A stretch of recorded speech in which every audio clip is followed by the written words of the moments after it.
उधर हिसार के पूर्व सांसद कांग्रेस नेता बिजेंद्र सिंह का एक वीडियो तेजी से वायरल हो रहा है। इसमें बिजेंद्र कह रहे हैं कि विधानसभा चुनाव में कांग्रेस की आंधी नहीं थी, बराबरी का मुकाबला था जिसे समझ नहीं पाए। बिजेंद्र ने कहा कि लोकसभा में 5-5 सीटें थी तो आंधी कैसे हुई? क्या कांग्रेस इतनी छोटी पार्टी है? 5 कांग्रेस की आई थी, 5 बीजेपी की आई थी, लेकिन हम भी अपनी छाती ठोक के क्या करते, देखो हमने कमाल कर दिया, हरियाणा में तो हवा चल रही है, लहर चल रही है, आंधी चल रही है। अब तो आज सीट की आंधी हुआ मेरे कांग्रेस तो आम आदमी पार्टी थोड़ी है कि 0 से 5 आ गई तो अपने आप को बधाई देने की बात थी।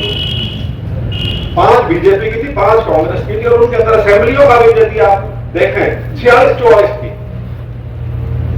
बराबरी का चुनाव था वो, जिसको आंधी की संज्ञा दी गई थी। मेरे को तभी महसूस हुआ था, और वही हुआ।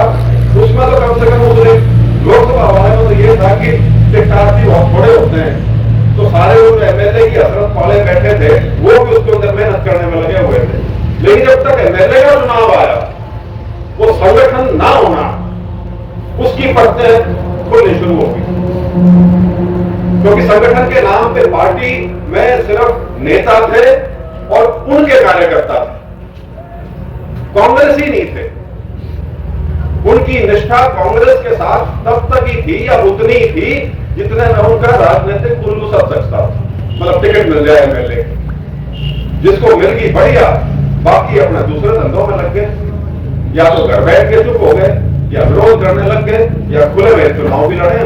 कई बार सद्बुद्धि आते आते भी समय लगता है, आ जाएगी धीरे धीरे। लोग जब साथ चलेंगे, कार्यकर्ता जब साथ जुड़ेंगे, तो जो ऊपर वाले हैं उनको भी सद्बुद्धि आ जाएगी। ऐसा तो मेरा मानना है, मेरा विश्वास।